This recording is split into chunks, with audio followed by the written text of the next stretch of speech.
Welcome to Talkin VAWLS episode number 83. That's 8-3. Hard to believe.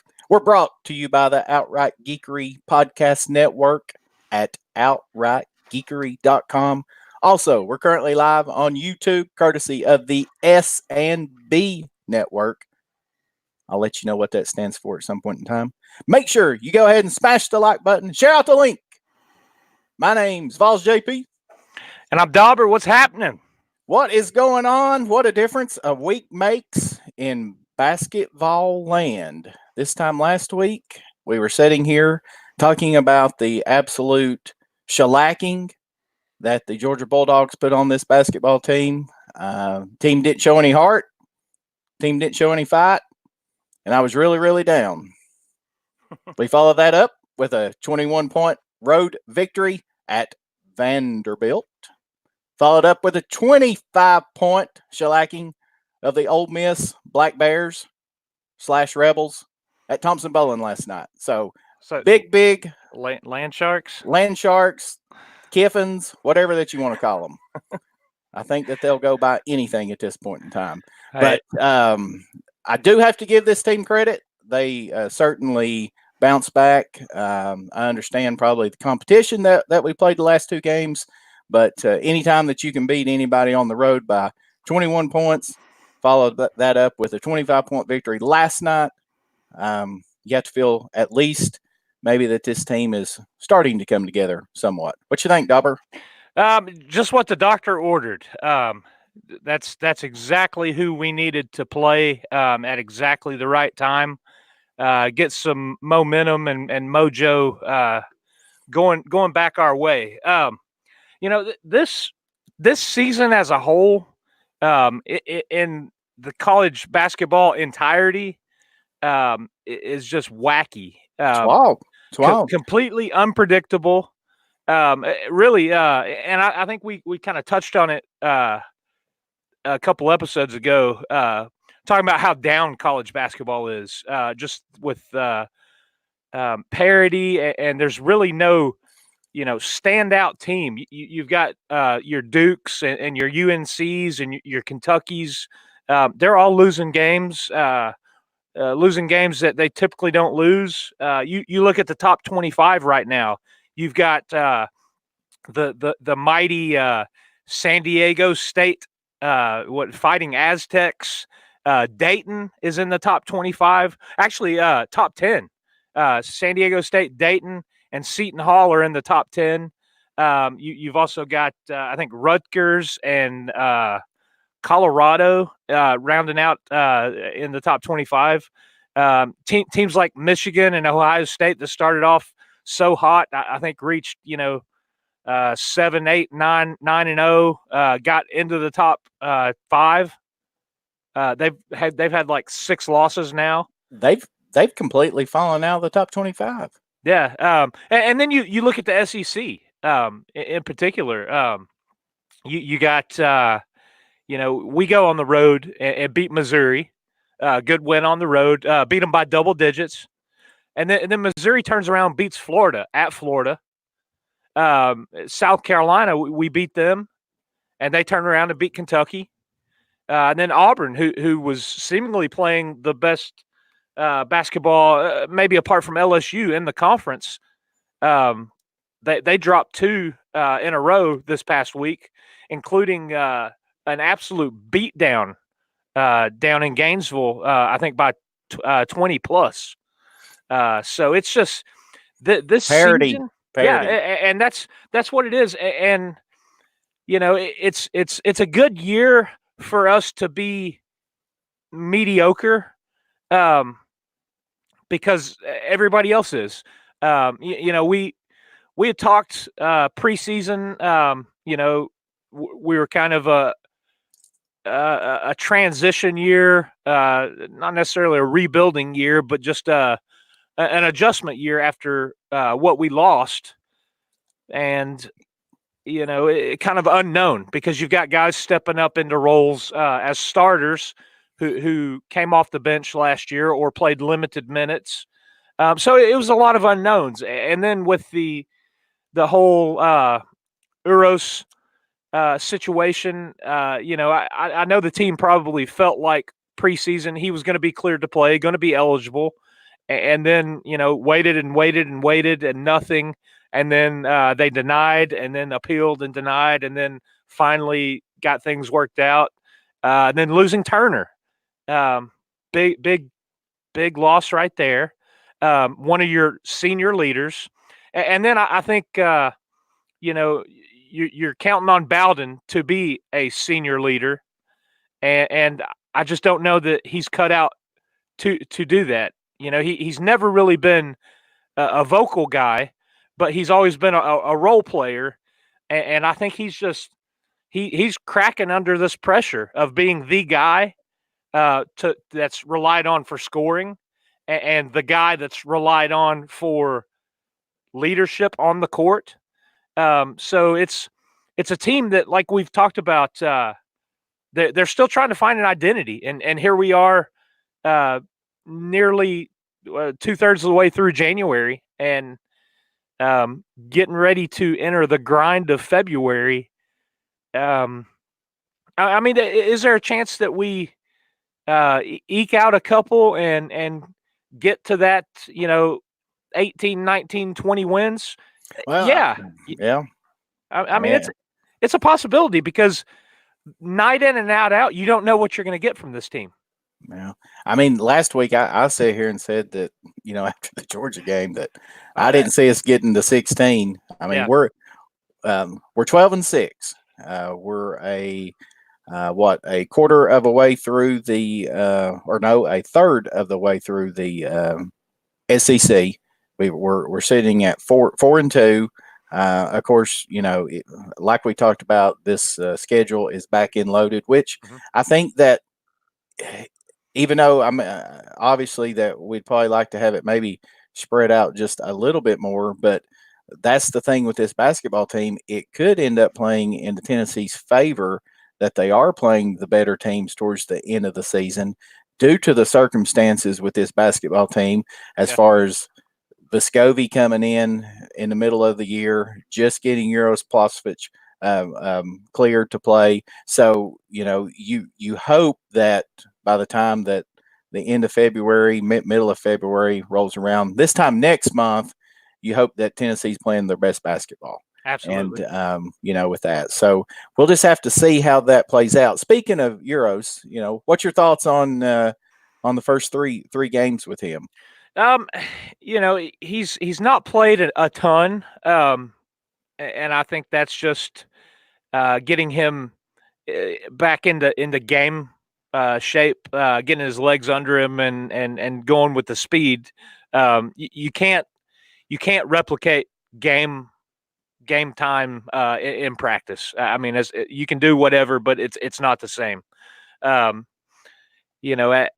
he came out and had a couple of those little jump hooks in the lane and doinking off the rim and falling short, I thought, man. But he's showed some really good potential. I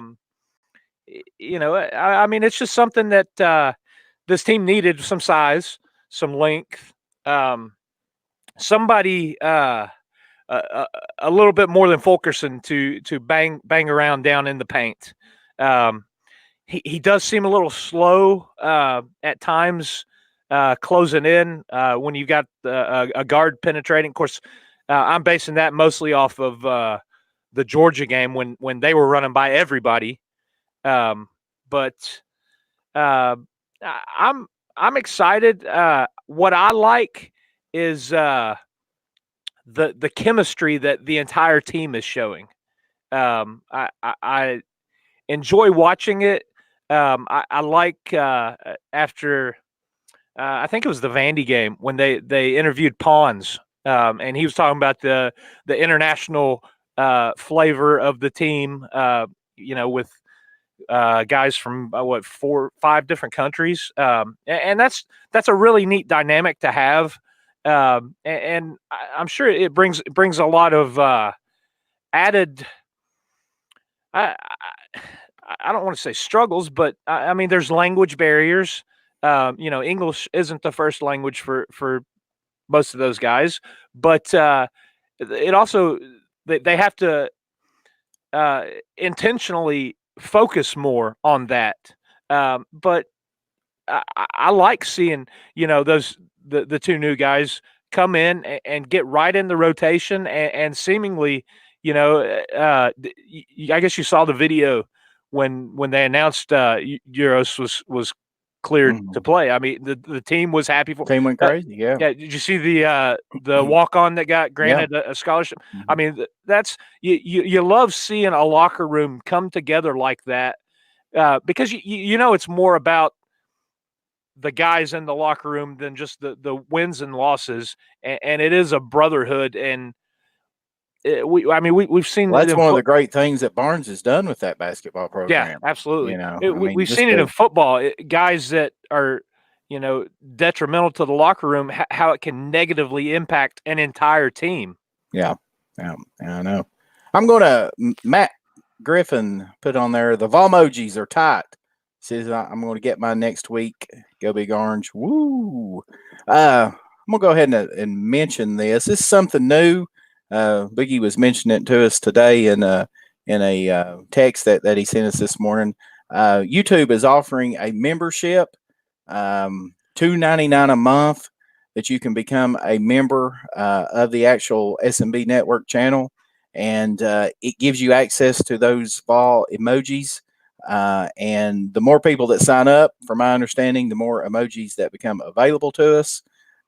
It also gives you access where your name's highlighted when you chat with us, so we can see it quicker to get you on the screen and so forth like that. So if you want to check that out, you can do that. If you're on the actual YouTube website, when you go to the SMB network, underneath the subscribe button, there should be a join button, and that's where that you do that. And then also, I believe, depending on what kind of phone that you have, I'm not sure it's working on iPhones yet. I believe it is on Android. If you're on there, there is a button that says "See Perks." If you're on like the YouTube app, and you can also access it there. So, just wanted to mention that. But that's where that you can get those vol emojis at. So with that, so anyway, yeah. No one special's asking here, were we that good or Ole Miss that bad? Well, I mean, Ole Miss is bad. I think they're 0-5 now, or 0-6 in conference. 9-9 overall. I think that game put them at 9-9. Certainly, they lost some talent off of last year's team. Kermit Davis is a heck of a basketball coach. I mean, he was coach of the year in SEC last year. So with that, but they just didn't really have any kind of inside presence. And Tennessee, we don't really have much of an inside presence per But se, as far as Fulkerson went any. off though. Yeah. Fulke had a career high 18 points, but we got that. We got really their only really post player in foul trouble there, and he had three pretty early and had to see it with that, and then I think he picked up his fourth foul pretty early there in the second half. So with that, but things that I am encouraged about the last two games, and yes, I understand. The competition certainly is not like they're going to see Saturday against Kansas, and we'll get into that as well. I saw somebody mention about the suspensions that were handed down today with that, so it doesn't surprise me. But certainly the competition Saturday is going to ramp up when they go to Kansas and play the Jayhawks, who I think are ranked number 3 right now currently. Yeah. With that. So, but getting back to the Vols, the things that I was encouraged about, both Saturday against Vanderbilt and Tuesday last night against Ole Miss, was I felt like Tennessee was more aggressive on the offensive end. I felt like that Bowden and James were actually taking the ball to the hoop more. I think that they were actually trying to run their offense through Fulkerson there. They were actually, getting the ball to him, and then either he tried to work for a shot or kick it out, or him and Pons. So that Georgia game was just frustrating to even try to watch, because on the offensive end, I didn't feel like the Tennessee did anything at all except pass it about 3 times around the perimeter and then jack up a three. And Yeah. and unfortunately, we're not a very good shooting team. So this team is going to have to work for their shots, in my opinion. But I had read that Barnes was also wanting them to speed it up, which I think that we're seeing as far as the guards, James and Bowden, drive it more to the basket to try to make more plays that way. Right. Yeah, that's you look at the last 2 games and shooting percentages wise from the floor against Vandy we were 53%, and against Ole Miss we were 49%. So that's pretty good. But still, you look at 3-pointing, and that's kind of been an Achilles heel, I guess, really for this team. 13% against Vandy and 29% against Ole Miss. Of course, on the flip side of that, you look at what they did against Vandy. I think their key was to shrink the floor and really make Vandy try to play an inside game, and it ended up shutting down their streak of 1,081 games with a three. With the three, yeah. So Vandy shot 0% from 3-point, 0 for 25. Yeah. And I mean, you got to love that, picking up a win in Nashville and ending a streak of 30. What was it? 31 years, something like that. Yeah, something like that. Crazy. Just a crazy streak. 1,081 games. Yeah. So it's crazy. It's beautiful. I mean, what better team to do that against, too? I don't know. Maybe Kentucky in basketball. Well, I mean, but yeah. But anytime you beat Vandy, I mean that darn little brother syndrome that they got. Yeah. I love flipping that anchor down and sticking it to them. Yeah, I know it. But yeah, and I think that we held them to 23% overall shooting, and I think last night Ole Miss was about 29 or right at 30%. So if Tennessee continue to do that, which I know. How many air balls did Ole Miss throw up last night? I mean, it was like every time I'd look up, that the fans would be chanting air ball, or wasn't even coming close. So again, that's what we talked about for this team, though. They're not an offensive juggernaut. They have to grind games out defensively. To keep the opponent from scoring more points than them, because they're not. I don't think they're going to outscore too many teams. They're going to play good defense, get some stops, and build off of that. Yeah, for sure. But certainly this weekend we go to Kansas. We play the Jayhawks. What do you think about the fight? I mean, that's crazy. Yeah, I saw that. What's his name is suspended indefinitely, and that's all that I caught in my back and forths at work, and I didn't look at anything right before we got on. Yeah, there's 2 of them evidently that they're saying suspended. Does that include what's his name? DeSouso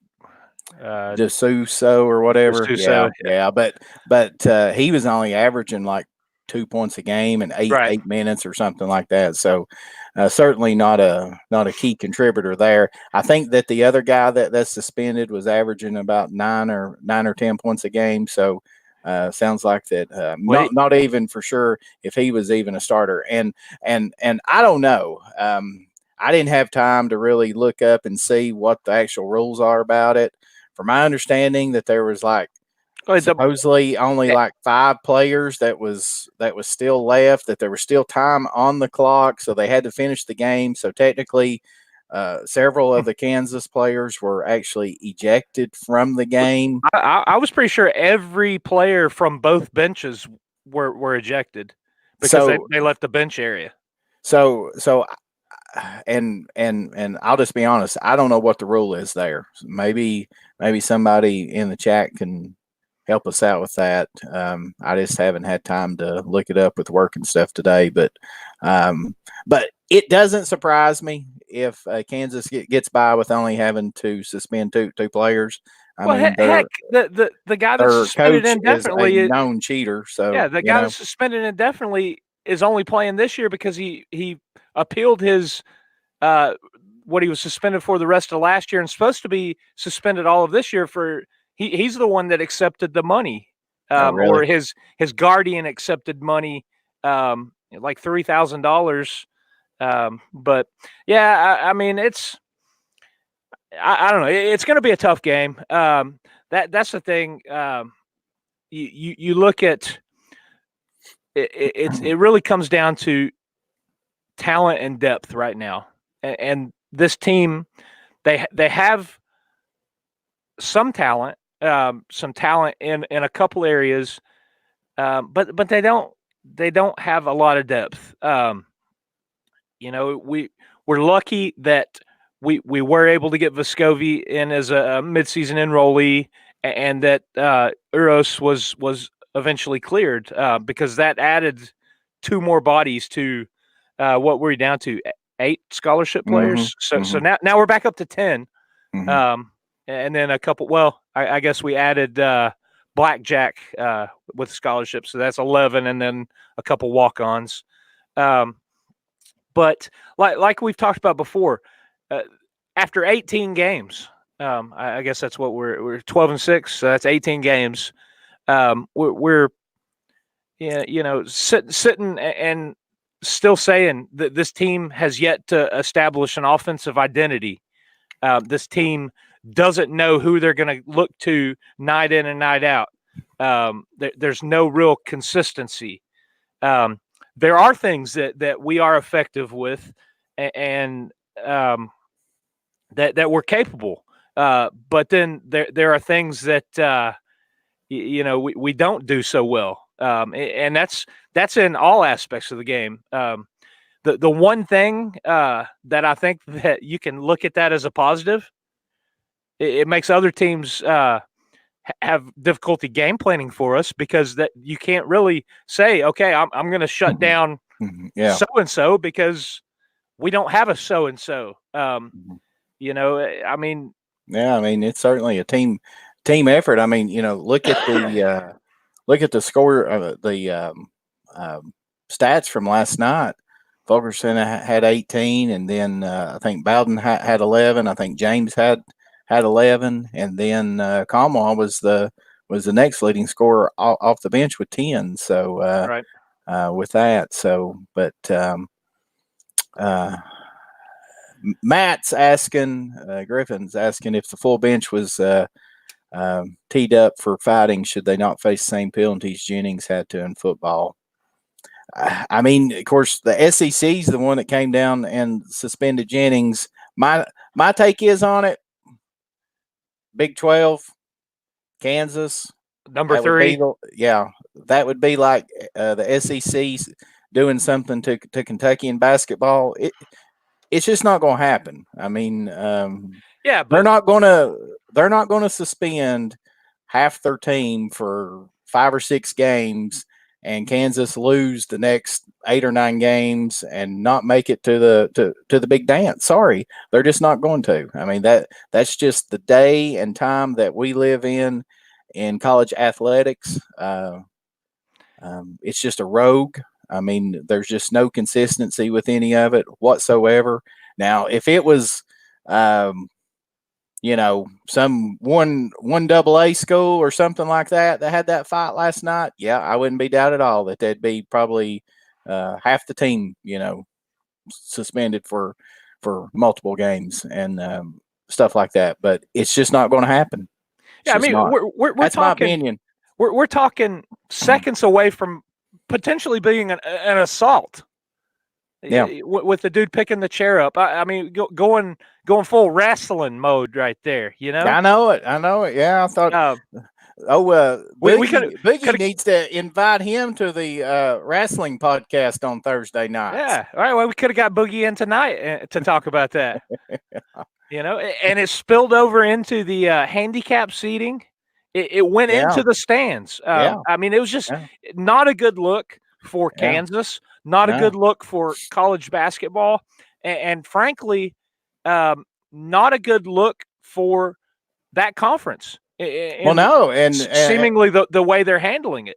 And I mean, Kansas already was getting, has received a lot of feedback and from their, Midnight Madness or whatever, where they had Snoop Dogg and, Yeah. Well, all that language, and they had stripper poles and women dancing all over the poles, well, at a college basketball event. I mean, yeah. who thinks this stuff up? You And, know? and like I alluded to, De Sousa is the one that won an appeal to be eligible to play this year in the first place. Yeah. Um, So I don't know. My opinion is on it. I think that Tennessee will come out to play Saturday. Now, I'm not going to predict them to win that basketball game, but I think Tennessee will play hard. I think that they will give Kansas fits, whether whoever plays. I certainly do. I think that Rick Barnes will have this basketball team ready.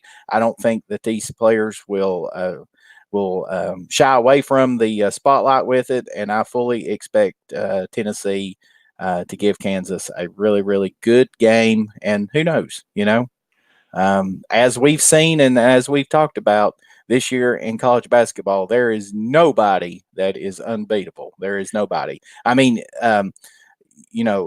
ETSU went out there and had that gave them game a game. Yeah. in single digits there in the second half and ended up losing by 12 or 13 points, I think it was. And you saw what ETSU did to LSU earlier this year. So, But ETSU is also getting votes in the top 25. well, yeah. So I mean, they're an excellent basketball team for sure. But I definitely feel like though that No, Tennessee I mean, has talent that they can go out there and compete with Kansas. I mean, they're not world beaters. Kansas is not a world beater team. absolutely, they're beatable, and that's the thing. But this team is Tennessee is so erratic and so inconsistent. It seems like any given night they could go out, and it depends on what team shows up. They could lose, or they could beat any team that they play. Any team left on the schedule, it would not surprise me if they beat them. If No, they could go to Rupp and beat Kentucky. Heck, they played with LSU. I mean, they beat a good Washington team on the road in the Northwest. They beat VCU, another ranked team. They played well against Florida State. Just came up a little short, and showed some flaws and limitations that this team has. But looking at the upcoming schedule, you've got let's see, 1, 2, 3, 4, 5, 6, after 7 road games left, and six home games left. yeah. So So if we could somehow win out at home, that would put you at 18. And if there's a way that we could still one or two on the road, I mean right potential, man. there's Well, 20. I'm yeah. believing again. I am believing. It's Amazing what a dominant performance against Vandy and a dominant performance against Ole Miss will do. I'm back on the Barnes wagon. Here's the thing, though. February is the key. Yeah.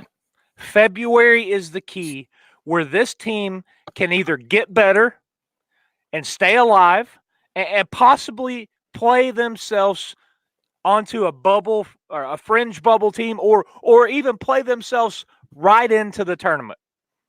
Or they could completely fall apart.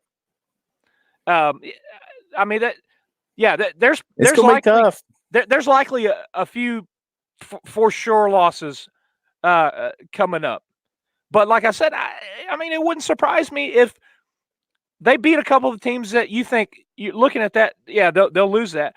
But then they could go and they got Vandy coming in late February in the Knoxville. What they could drop a game to Vandy a horrible Vandy team.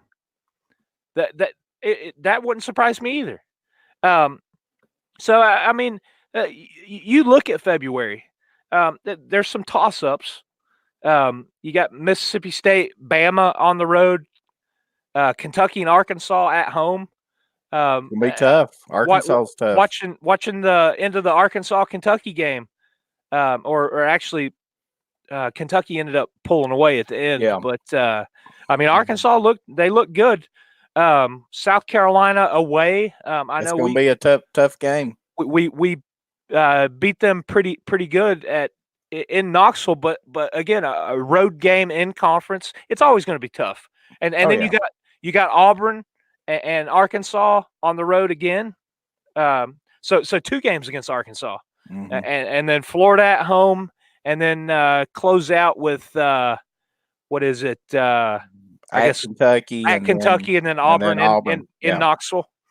So yeah, I mean, say in February we go 5-4, and that depending on how we do these last 2 games, we've got Kansas Saturday, and then Texas A&M. A&M first of next week, so that we could get up to 18 wins, and that's before the last 2 in March.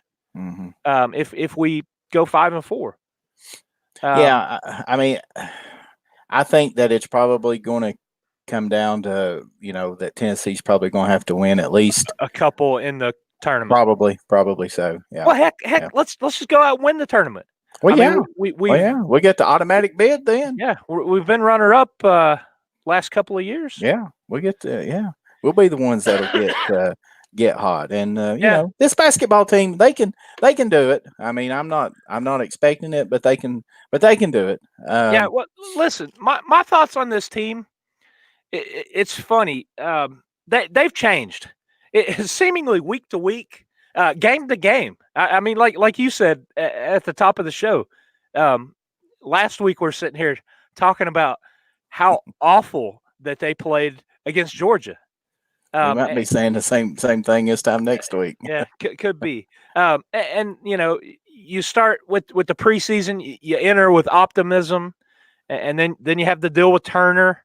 And at that point, I said, man, I just don't see it. It's gonna be tough sledding then. Said 10 plus losses, easy, left on the schedule. And then you get Vescovi coming in. You get Uros cleared. And you get those 2 guys coming in, and the chemistry's building. You see the team, and everything you see is, they're having fun. They're playing loose, which I like for the most part. But then you see the glaring problems and issues this team had, the turnovers. And they've been cutting them down. They've been limiting them. Yeah, last night that was one of the big positives. We only had 8 the entire game. Yeah, that's huge. Yeah, that's big. I mean, there's no doubt in order for this basketball team to have success going down the stretch the rest of the year, that is going to have to be a number that they keep to a minimum. There's no doubt. But if they can do that and continue to gel, anything's possible. Going down the stretch. I mean, it essentially, yeah. Talk about playing yourself into 18, 19 wins. Heck, none of that matters if you get hot for a weekend in Nashville. It is in Nashville again this year, right? I believe so. Yeah. Yeah. I mean, you go win, depending on how you get seeded. You win you 3 or 4 games. Yeah. I mean, it's possible. It's possible. They could do that. That said, though, I just don't know. We could also maybe just win 4 more games the rest of the year. Yeah, I mean, and that's the thing. February is going to be a grind. It's going to be tough. It is. It is for sure. We got All Day Vol. He's asking, what do we think about Tennessee baseball team? Go Vols. I'll admit, I don't know a whole lot other than I think Tony Vitello is a heck of a baseball coach.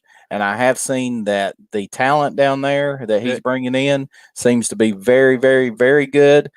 Didn't I see where a couple of the players are like preseason All American or something? Was I yeah, wrong on that? they're supposed to be a pretty good team. This, Yeah, you know, I think that talking he is about the real deal. Vandy, you know, Vandy, South Carolina, Mississippi State. You talk about college baseball. Well, you The got Florida. SEC, Florida's always good. SEC Arkansas is is usually deep good. in college Oh baseball, yeah, yeah. and Tennessee is going to be right up there. Um, Man, it's exciting what they've got going on. If you've not been to a game in Knoxville, you've got to go check it out, man. The renovations they've done to Lindsey Nelson Stadium, seeing a game on TV doesn't do it justice. Mhm. That they've turned that park into something spectacular. The offices and team offices, coaches' offices, training and batting cages and stuff that are enclosed and stuff that they did down the right field line. Heck, that they put a playground for kids down in right field. They've got the porch out in the outfield, left field that you can rent and have parties at. And I assume now they're selling beer at baseball games since they do at other I, sporting events. I assume they sell them at basketball games. Yeah. So, man, $12 and $13 a pop. yeah, I mean, that's the downside of it. But, you know, sitting at a baseball game, you know, that's, it's a fun atmosphere that they've got going on. I'll have to check one out. Yeah, I've never been. it's I've really never been cool. to a baseball game. Yep. Never been. No one special. We appreciate it, buddy. He says, as I sat upon the mountaintop, a thunderous voice rang from the sky. Smash that like button. Because Matt was saying there's 15 watching at the time and only 9 likes. Oh, So that means 6 people that were watching us don't even like us. man, that hurts my feelings. I know. It hurts my feelings for sure, too. Hurts my feelings for sure. Matt's also saying Vandy is a baseball school. Yeah, he's definitely correct with that. You got to Yeah, give him that. That's all they got going for them right now. Yeah, you got to give him that. He also says, I'm assuming he's talking about Lindsey Nelson Stadium or Park. It rivals the minor league parks. I've always thought that it looked nice on TV. You know, when I mean, and when I was watching. Of course, I've been by there. You know, down there on campus before and stuff, but I've never actually been there to watch a game. I tell you, I got to go a couple years ago. My buddy came down from New Jersey, and we went up and we were visiting with him. He's from Farragut. And we went to a game. His parents have season tickets to the baseball, and we were able to go down to the I forget what they call it, but they've got an area where you can go down underneath, and they do like hot dogs and nachos and whatnot down there, and they have all the pictures of former players that are in the majors and all that. Just really, really, really cool stuff. Love to see the improvements because when I was down there, I helped out with marketing, and it did a lot of the stuff, the promotion wise, and I was able to go underneath to the clubhouse, down through the dugout. Knew a lot of the players, the equipment managers, all that. But the stadium at that point in time, I mean, it was a little dumpy. But the stuff they've done, man, and campus as a whole, all the brickwork and everything they're doing, the improvements, really cool stuff going on. And I saw where they, of course, they're supposedly going to start back the project to complete the renovations for Neyland there. I think they're phase 3 of like six or something. Yeah, they're going to add the second jumbotron there in the north end zone, which will be good for those folks sitting in the south. Yeah, and of course, there's something needs to be done with the concourse down there in that south end zone. I mean, it's kind of cool that it's like old school, but then when you're trying to get through there and you're trying to go to the bathroom, Listen, it's bad. When I was in school down there, I had an advisor whose office was in South Stadium Hall. And you talk about something, out of a freaking horror movie. So, some of those offices and stuff in the bowels of the stadium where you go down underneath and then in. I mean, it's so cramped and so dingy and man, it just I was waiting for something to jump out and get me. Jump out and get you. Yeah, it is crazy. But We got yeah, Bobby Taco saying shake and bake. so I don't know. I guess Bobby Taco, shake and bake chicken, shake and bake tacos. I got some homemade chicken noodle soup going upstairs. Yeah, Matt Griffin's wanting to know if there's a rugby team. Do you know if there's still one down there in Dobber? I'm not sure. When I was there was a club team. I know there's still a club hockey team. Saw Maurer sporting a UT hockey club jersey the other day on a tweet. There was a comment up here earlier, and I meant to talk about it, but it was I didn't know it, but the managers, the basketball managers, number one ranked that last night. Yeah. I had no idea that they played the night before and that they are keeping rankings on all that now. And stuff. That's crazy. It's wild. That's all kind of new stuff. I know they used to play a lot the nights before games. And then when I was there, not every game, but occasionally the marketing people would get together and play against the sports information people after the games. And man, I always seem to shoot so much better in Thompson Bowling. Seem to jump so much higher. It's like they had springs in the floor or something. There's just something about being on the court and playing there. It is pretty cool. Matt says that he played with and against the club team in 07, 09. So okay, cool. Yeah, that's cool. Rugby, man. That's a man sport right there.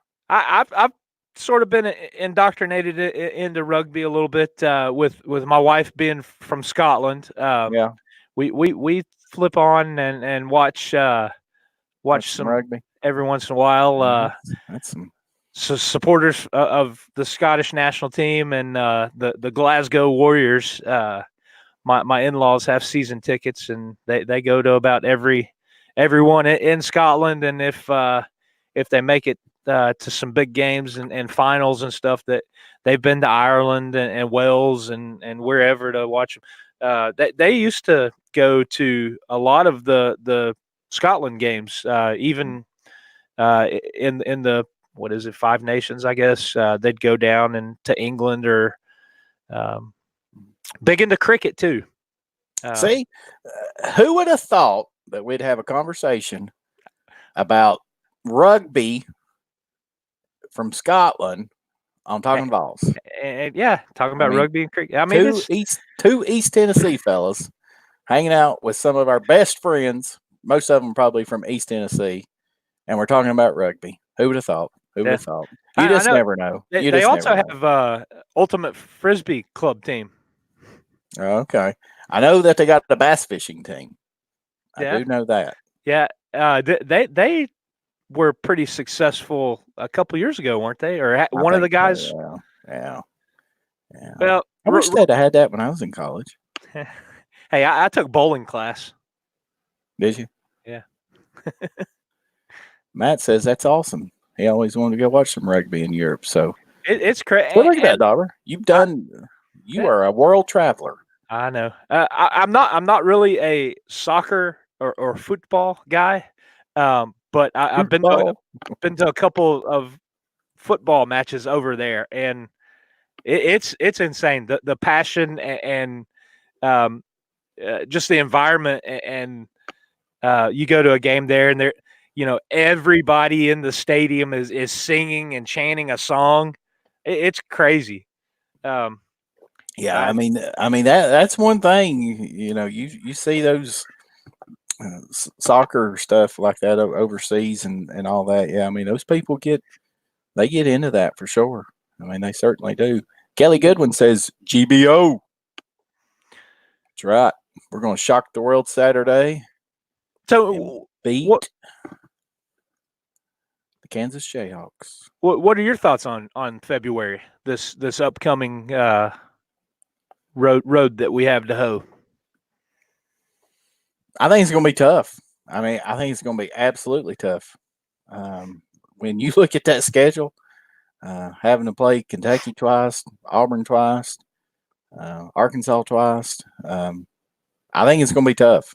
I mean, there's no doubt about it that it's going to be tough. And but yeah, like again last week, I sitting here saying 16 wins, and we're at 12 now. But it's going to get tougher and tougher and tougher. I mean, we got one more game against Vanderbilt, and we don't play Ole Miss again.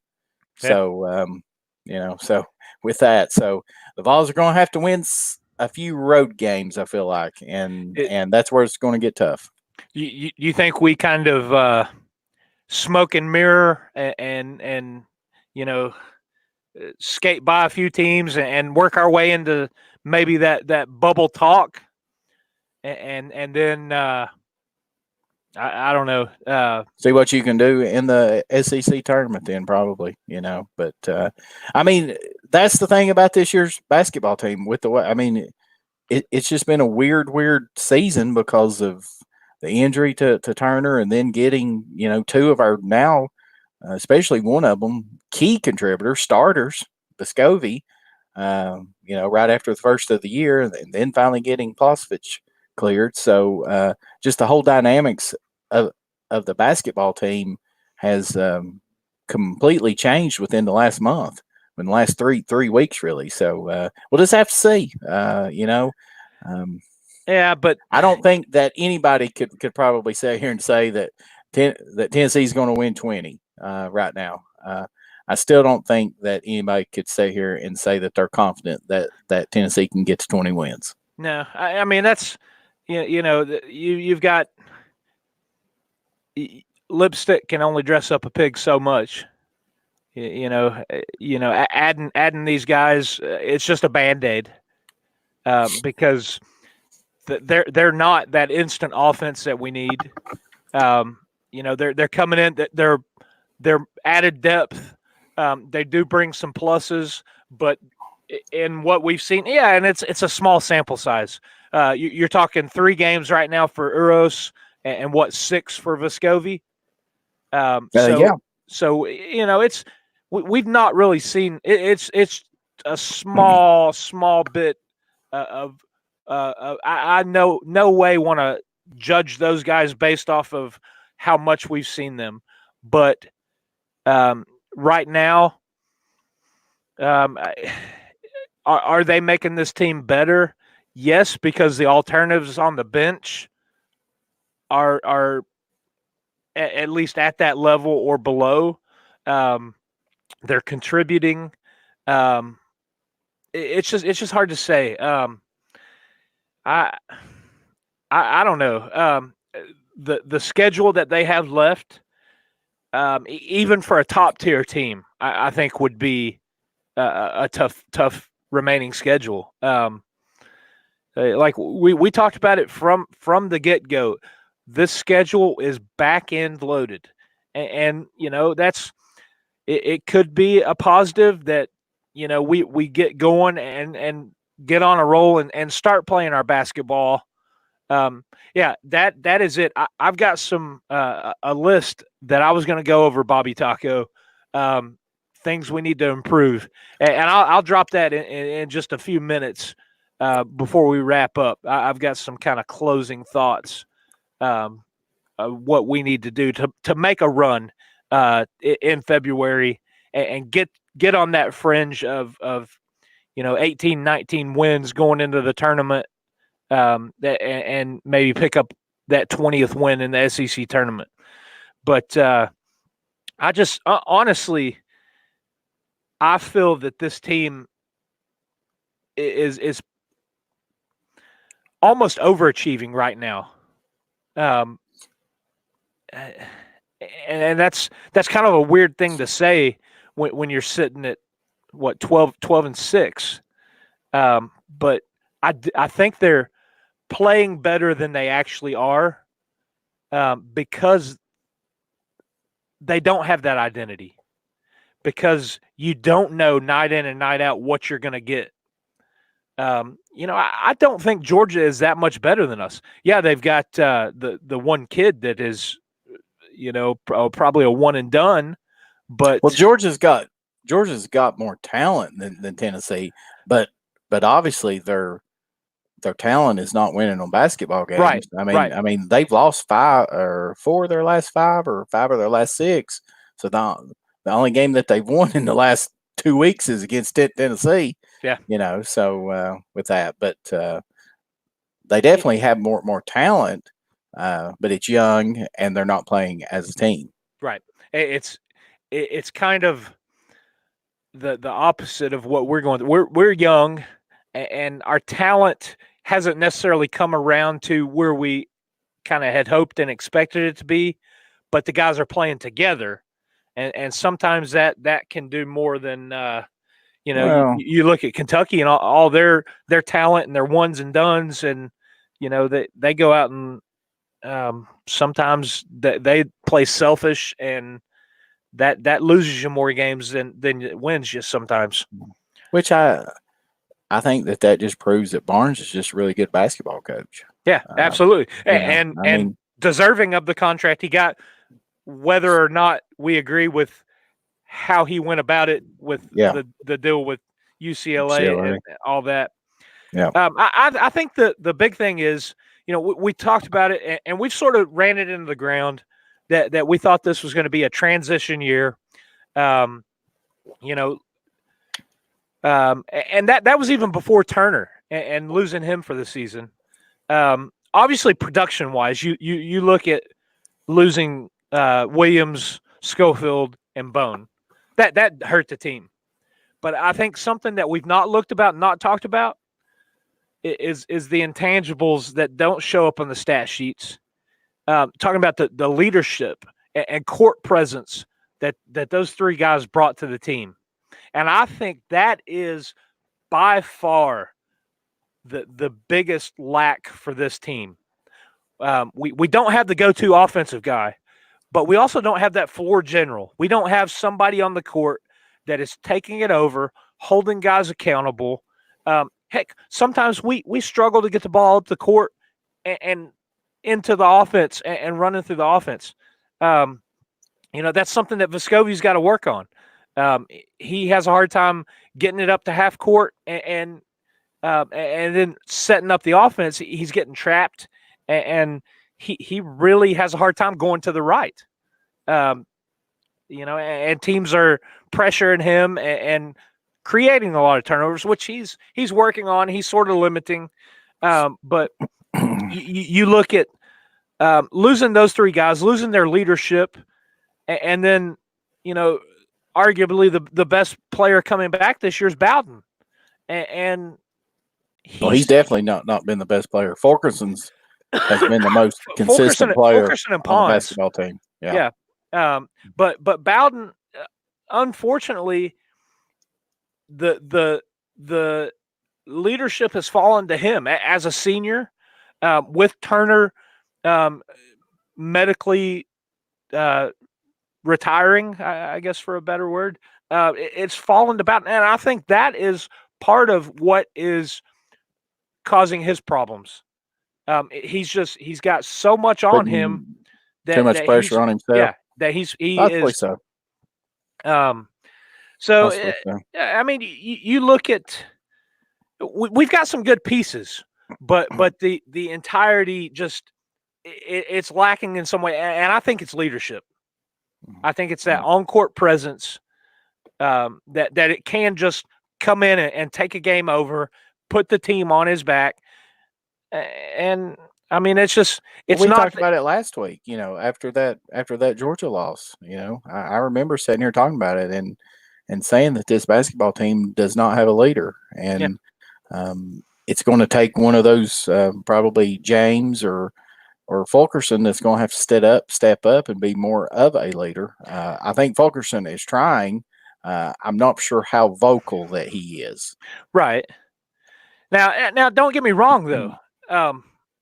We're on the verge of something that could be a run that could potentially be like Tennessee basketball has never seen. You look at these guys that are playing right now.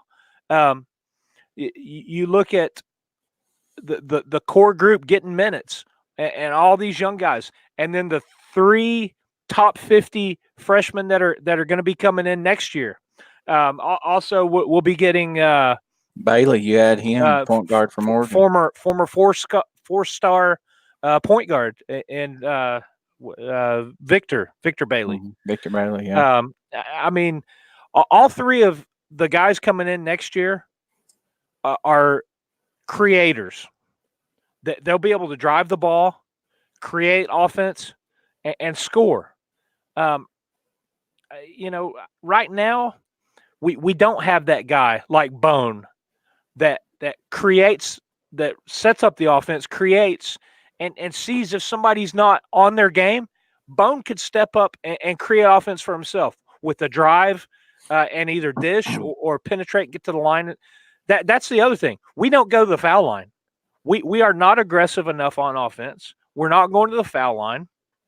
I don't know. I'm not giving up on this team for this season. But I am really, really, really excited for next season. Oh, without a doubt.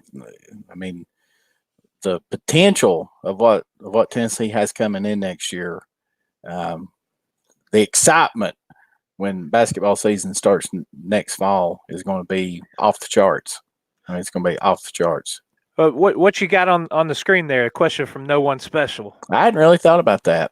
It is interesting, and I didn't realize that. There are times when we've got 4 natural left-handers on the court at one time. Yeah, and Matt Griffin says that good offensive basketball players are ambidextrous. Yep, should be. So, yeah. Which that was an impressive play I thought James did last night. He actually drove to the basket. He got fouled. He threw it up with his left hand, made the basket. So I still think that Josiah James needs to be more aggressive on the offensive end. Absolutely, and that's you hit it on He's it earlier. Quick. Barnes, he's quick, but Barnes is still on him about speeding up a little bit more. He says he's only got 1 gear right now. He needs to turn it up. So, this may be the first time in YouTube history that somebody says that they wouldn't trade a worked out mule for LeBron James. But Matt Griffin stated that.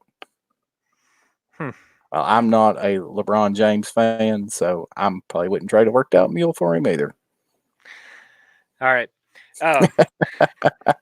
I don't watch a ton of NBA. Zion tonight, his debut in NBA debut is tonight.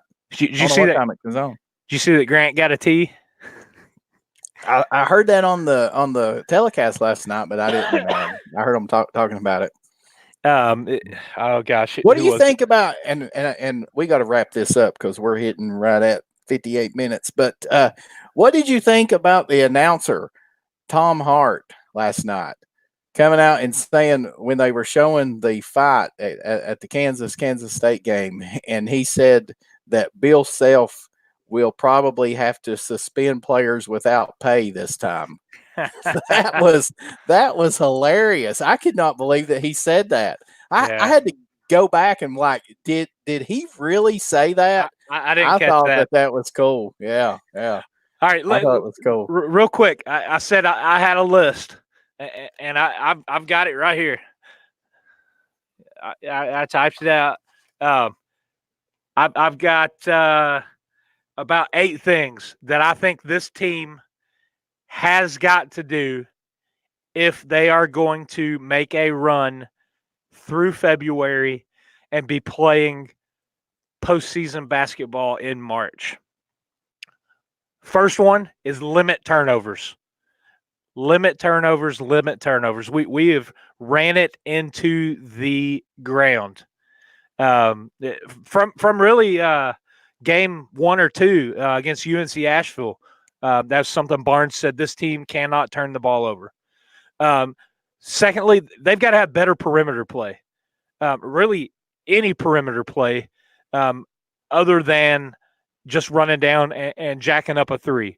They've got to reverse the ball, find the open shot. And play more inside out. Yeah. You're not going to beat athletic teams like Florida or Kentucky or Auburn or Kansas Saturday if we continue to play just run down and shoot. You've got to set up an offense, even if you're trying to score transition points. You have a plan. It's not just a free for all run up and that they need to run through their offense. And case in point, the losses to Memphis, Cincinnati, and Wisconsin. Next, we need better point guard play, and that plays into the turnovers and also setting up the offense and running something. We need Bowden to go on a run. We need him to get consistent and reliable. He needs to be one of the ones that is up near the top in points scored night in and night out for us. Right now, his shot is lacking. He is in a slump and struggling, but the dude can shoot. They say he's hitting shots in practice. Just game time it comes and he can't do it.